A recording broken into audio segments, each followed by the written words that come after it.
Olá, galera dos terceiros anos, aqui é a professora Geise de língua portuguesa. Nós estamos quase na reta final, então muito empenho de vocês aí. Falta pouco para a gente vencer esse ano de aulas remotas aí. O Centro de Mídias do Estado de São Paulo oportunizou já uma aula para vocês lá no final do bimestre com o tema resenha crítica. Inclusive, está na página 109 do caderno do aluno, terceiro volume. Eu não tive o tempo de preparar para vocês essa live, então eu vou trabalhar isso agora, tá? A última live nossa foi sobre literatura africana, alguns temas da literatura africana. Eu tento seguir aí, estar em consonância com as aulas do Centro de Mídias, certo? Primeira coisa que eu quero falar para vocês, que eu oportunizei no site da escola uma atividade sobre resenha. Então, eu vou explicar para vocês, e muito importante, a estrutura da resenha crítica. Tá? O título. Algumas publicações exigem que seja exatamente o título do texto resenhado. Ou seja, dependendo da situação, você tem que colocar o mesmo título que o autor original da obra colocou. Tá? Referência bibliográfica é importante em qualquer atividade de escrita que você coloque as fontes, né, de onde você tirou as fontes, as credenciais do autor. O que é isso? O título,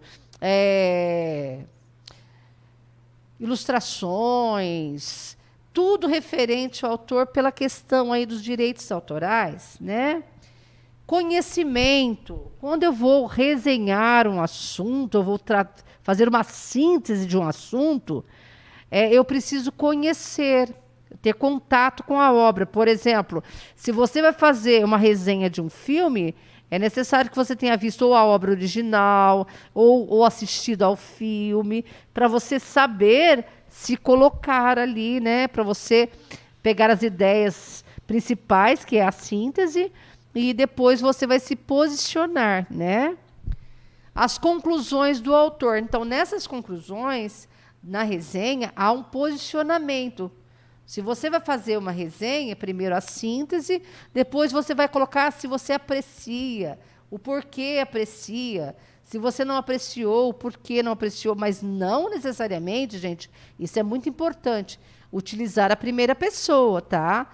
Você pode colocar assim: tal filme não caiu no gosto do público por tal motivo, ou esse filme foi muito apreciado por determinada situação, mas assim, não precisa fazer o uso direto da primeira pessoa, tá bom?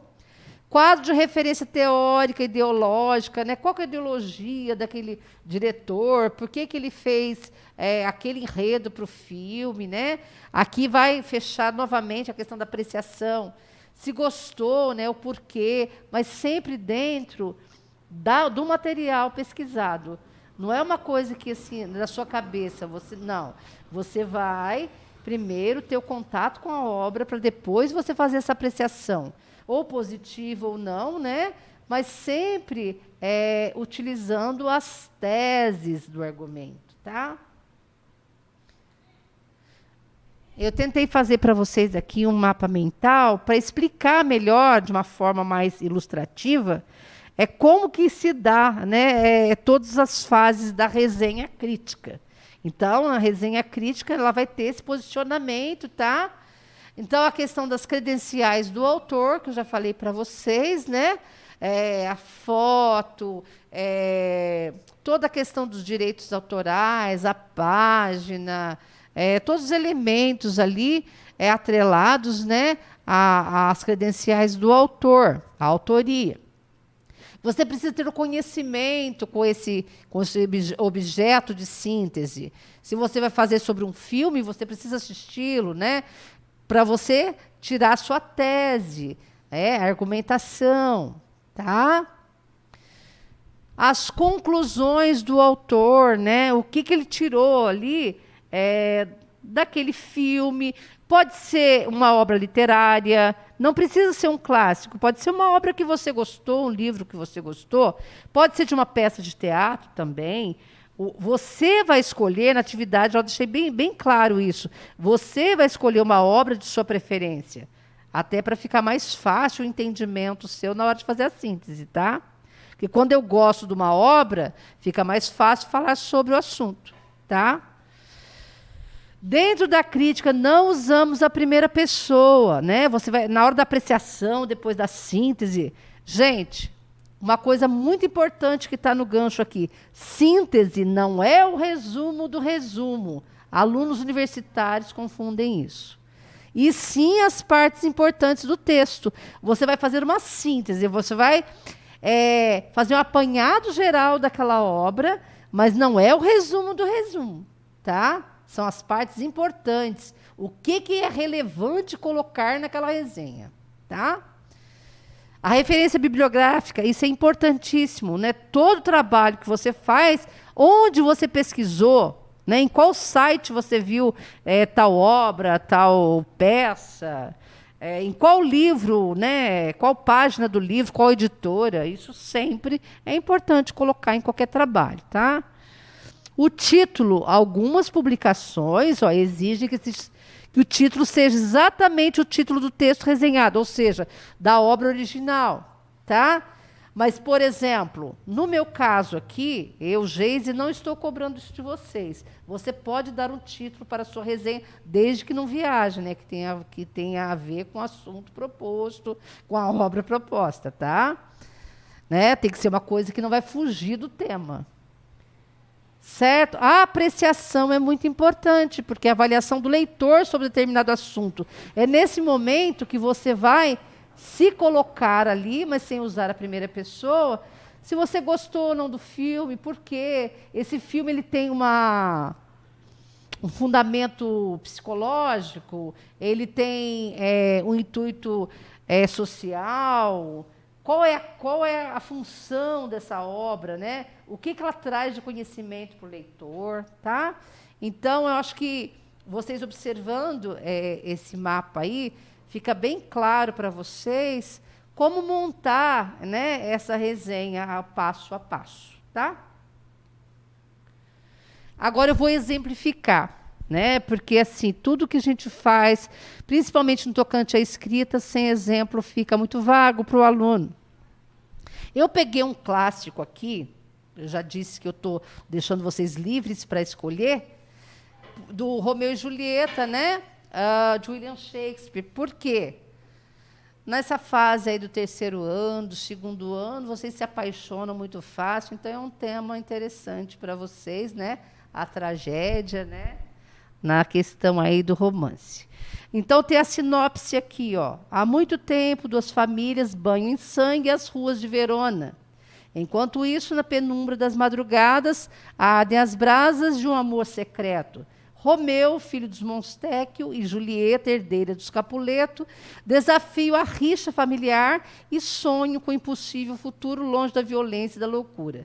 Romeu e Julieta é a primeira das grandes tragédias de Shakespeare, e essa nova tradução de José Francisco Botelho recria com maestria o ritmo, ao mesmo tempo frenético e melancólico do texto shakespeariano, contando também com excelente ensaio introdutório do especialista Adrian Pauly. Esta edição traz nova vida a uma das mais emocionantes histórias de amor já contadas. Tá vendo? Ó, não há um posicionamento direto, tá? Percebe isso aí? E a questão aí das famílias eram rivais, né? E essa história acaba numa tragédia. Aí, ó. Aí vai ter assim só um exemplozinho de uma resenha, até de uma forma amadora, só para vocês entenderem como se constrói, tá? Aqui tem o livro original, tá? Ó. Para começar, a linguagem, está fazendo a crítica já, é sem pudor, falo abertamente sobre sexualidade no filme, principalmente os jovens amigos de Romeu. A impressão é de serem bem libertinos. O que é uma pessoa libertina? Que não tem muito pudor, que não tem muita crítica sobre si mesmo, tá? E nisso tem um ponto importante de se notar: a juventude, né? A impulsividade, ela faz parte dessa época da vida, né? Por mais que não seja revelado o motivo do ódio entre as famílias Montecchio e Capuleto, a rivalidade é tão besta e fútil. Os jovens não podiam se ver que já queriam sair nos tapas. Tudo bem que era costume da época. No caso aqui, ó, eu copiei de um aluno, né, que fez, aos tapas, tá? Tem um erro ali. Só para vocês verem que esses erros vocês podem, refaça, tá? Tudo bem que era costume da época resolver tudo isso em duelos. Um não podia olhar para o outro, que já queriam sair se estapeando. Tanto Romeu quanto Julieta têm muitos pensamentos suicidas. Se uma coisa não vai bem, eles logo pensam em se matar. Ou que um deles morreu, em partes porque as famílias são rivais e em outras porque amam com fervor e aquele quê de imaturidade. Eles são muito impetuosos e, por vezes, acredita-se que se apaixonaram loucamente, mas não tem como deixar de lado o fato de terem se envolvido à primeira vista, sem nem conversarem direito, e no dia seguinte já fazerem juras de amor. Mais uma vez, a juventude. O ponto alto dessa peça, tem um errinho de digitação aqui, gente. O ponto alto dessa peça é a impulsividade dessa fase da vida, né? Fazemos uma ideia errada da peça devido à grande romantização das mídias. Mas quando lemos, vemos que não é bem assim, que existe uma crítica ali. O objetivo é tratar da questão da rivalidade entre as famílias e do amor proibido, elemento comum à época. Então, há muitos anos atrás, nas histórias de romance, existiam amores proibidos, né? E, às vezes, no ímpeto da juventude, a tragédia ela era marcante, né? Então, não houve um posicionamento, não é uma resenha ali profissional que eu mostrei para vocês, é de um aluno que fez, eu só peguei como exemplo, para vocês verem que o posicionamento da primeira pessoa ali, ele não vai direto ali, tá? Mas existe uma crítica. A crítica, por exemplo, da impetuosidade da juventude, né?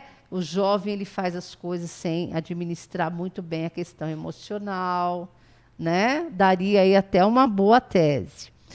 Agora aqui, ó, uma coisa importante que eu achei isso, eu até trabalhei com o 8º ano, ano passado, que também tinha o tema resenha. Houve um desencontro da carta, que acaba acontecendo a tragédia, mas na revista, no mangá, dá para você ver tudo através dos elementos gráficos, né? Ou seja, as ilustrações. Falam mais do que o texto verbal, tá? Então, o que é importante em qualquer série? A intertextualidade, os vários gêneros textuais se comunicando. Um mangá, um filme, uma peça de teatro, a obra original, elas vão dialogar, né? E, através disso, você vai ter elementos para criar uma resenha crítica, tá? Temos, com esse tema, o clássico de William Shakespeare, né? Filmes, ó, peças teatrais e até o mangá que eu acabei de apresentar a vocês. Todos tratam do mesmo assunto, porém com linguagens diferenciadas. O que muda é a linguagem, mas o tema é o mesmo, certo? Há uma comunicação aí. Aí eu coloquei mais uma nota aqui para frisar para vocês. É muito importante uma resenha crítica. Ler várias linguagens de um tema primeiro, para você ter a tese e criar a sua síntese, que não é, mais uma vez falando, o resumo do resumo, e sim as ideias mais importantes do texto. Escolher uma obra que você gostou. Quando eu gosto de algo, eu faço melhor, né? Fazer uma síntese dessa obra, né? Você vai colocar as ideias principais. Em seguida, o diferencial é a crítica, uma apreciação ou não do tema proposto. Você irá se posicionar, mas não necessariamente precisa utilizar a primeira pessoa. Estou frisando isso novamente para ficar uma coisa mais profissional, um objeto de observação, uma coisa mais impessoal. Eu vou só fechar com vocês com um comentário que o ano passado, se eu fosse fazer um trabalho desse tipo, eu faria sobre o filme O Coringa. Eu fui ao cinema, assisti ao filme, e, por exemplo, na apreciação lá, eu falaria sobre a questão do vitimismo, né? O autor, ele puxou a questão do vitimismo ali. Porque o Coringa, ele tornou-se vilão, ele não nasceu vilão, ele era uma criança normal, como todas as outras, mas ele teve uma mãe ausente, uma mãe omissa na primeira infância, e ele era um menino que carregava transtornos psicológicos.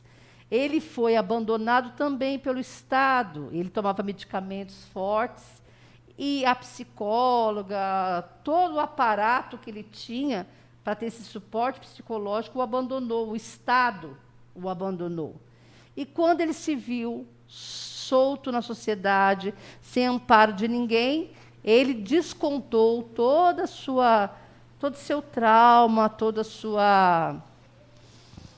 as suas frustrações na violência. Ele tornou-se um jovem violento. E, assim, eu achei as cenas do filme muito fortes, os efeitos especiais muito fortes, né? Então, assim, eu não colocaria de forma alguma a primeira pessoa, mas assim, seria uma tese, inclusive, para divã de psicanalistas, consultórios de psicólogos. Por quê? Quantos jovens nós temos aí que se fazem de coringas, né? Que teve uma infância sofrida e ele desconta toda essa raiva na sociedade. Aí entra a questão do vitimismo, né? Que é uma das teorias da fatalidade que nós chamamos em filosofia de determinismo. Não é porque eu tive uma infância difícil, sofrida, que eu vou tomar todas as dores do mundo para mim e descontar nas demais pessoas. Então, assim, uma das vertentes desse filme pode ser que o autor quis fazer essa crítica, tá? Tem outros olhares? Tem outros olhares também sobre o filme. Mas eu pensei muito nessa questão da tese da psicanálise, né? É um bom assim, material para uma tese de psicanálise. Tá certo? Porque hoje a sociedade ela é uma célula um pouco doente, porque a criança não é bem trabalhada, às vezes, na primeira infância. Né? Às vezes o pai, a mãe, simplesmente finge não perceber uma situação diferente, a falta de diálogo, né? Enfim, há elementos nesse filme para uma excelente resenha, tá bom? Agora o meu recadinho final para vocês. Estamos na etapa final. Vamos vencer esse ano, o ano está findando, né? Queiramos ou não, a gente tem que dar conta do recado, tá? As dúvidas que vocês tiverem em relação à atividade, não hesitem, entrem em contato comigo. Alunos que estão com atividades atrasadas, façam pelo menos 2, né? Para que elas sejam aferidas com carinho, né? Nós vamos fazer o possível para considerar